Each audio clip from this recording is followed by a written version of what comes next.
Doctor صاحب، اقوام متحدہ عالمی ادارے کیا کر رہے ہیں؟ ابھی ریسنٹلی ہم نے دیکھا کہ ایک بورڈ بنا، پیس آف بورڈ. کہاں ہیں یہ تمام ادارے اور تمام یہ آرگنائزیشنز؟ اس سے پہلے بھی صورتحال ایسی ہی نظر آ رہی ہے. اگر ایسا ہی ہے تو پھر ان کی کریڈیبلٹی پہ تو بہت بڑا ایک سوالیہ نشان ہے یہ. جی، آپ کو یاد ہوگا مارک کارنے نے اسپیچ دی تھی ڈیووس کے اندر کہ یہ نظام رپچرڈ ہو چکا ہے. جی. اور انٹرنیشنل پالیٹکس کی جو ہسٹری پڑھتے ہیں یا انہیں انٹرنیشنل ریلیشنز کا سینس ہے، وہ سمجھتے ہیں کہ جب نظام رپچر ہوتا ہے تو انٹرنیشنل انسٹیٹیوشنز جو ہیں وہ ان افیکٹو ہو جاتے ہیں، وار سے سٹارٹ ہوتی ہیں اور وار کے نتیجے میں جو نظام ہے وہ ڈسمنٹل ہو جاتا ہے. کنسرٹ آف پاور کے وقت میں بھی یہی ہوا، اور پھر ہم نے دیکھا بائیپولیرٹی نے ایمرج کیا. پھر ویتنام وار اور افغانستان کی وار نے بائیپولیرٹی کو ختم کیا، یونیپولیرٹی یا پیکس امریکانا آ گئی.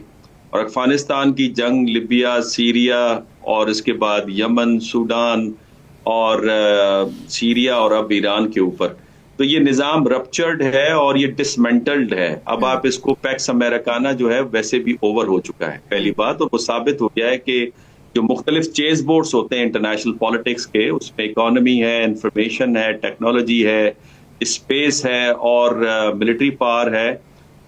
اس کے اندر آپ دیکھیں کہ امریکہ ہر چیز بورڈ پہ چیلنجڈ ہے. ایک ہی چیز بورڈ رہتا تھا کہ جس میں امریکہ کا جو بجٹ تھا دنیا میں سب سے زیادہ تھا ڈیفنس کا، $1 ٹریلین کا، ایک روبسٹ ملٹری پاور تھا. اس کی انفیکٹونیس بھی آپ نے دیکھ لی. یہ تاثر بھی غلط ہے.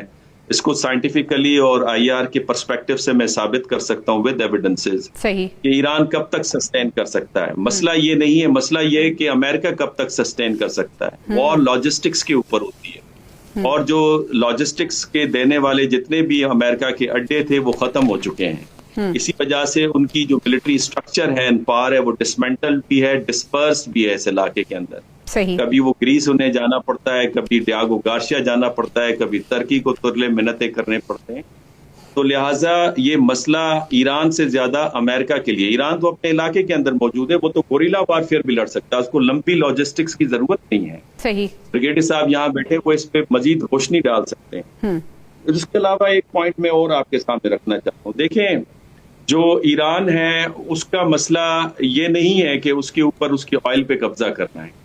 امریکنز کو اصل ایران سے مسئلہ یہ ہے کہ امریکہ کا جو وے آف لائف ہے، ایران نے اس کو ڈینائی کر کے اپنے وے آف لائف کو دیا ہے، اور جو اسٹرکچرل امپیریلزم تھی اس کو توڑا ہے، جسے ایمینسیپیشن کہتے ہیں نیو مارکسسٹ.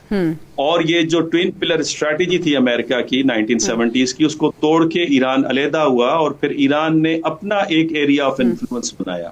اور 5 لیئرز آپ کو نظر آتے ہیں ایران کی سیکیورٹی کے، جس کے اندر ان کی کنونشنل آرمی ہے، IRGC ہے، بسیجی ہے، پھر القدس بریگیڈ ہے، اور پھر ریزسٹنس فورسز ہیں، جس کو ویسٹ غلط طریقے سے ڈپیکٹ کرتا ہے اور ہمارا میڈیا غلط طریقے سے اس کو نیریٹ کرتا ہے اور کہتا ہے یہ ایران کی پراکسی ہے.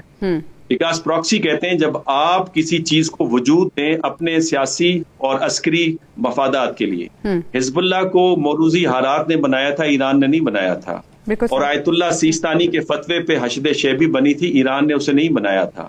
انصار اللہ کو جو ہے یمن کے اپنے موروثی حالات نے بنایا تھا، ایران نے نہیں بنایا تھا. وہ کہتے ہیں نا، enemy of my enemy is my friend، جو چنکیا اسکول آف تھاٹ کا جو بیان ہے، اس میں چونکہ کامن دشمن ہے اسرائیل اور امریکہ، تو ان کا آپس میں کوآپریشن نظر آتا ہے.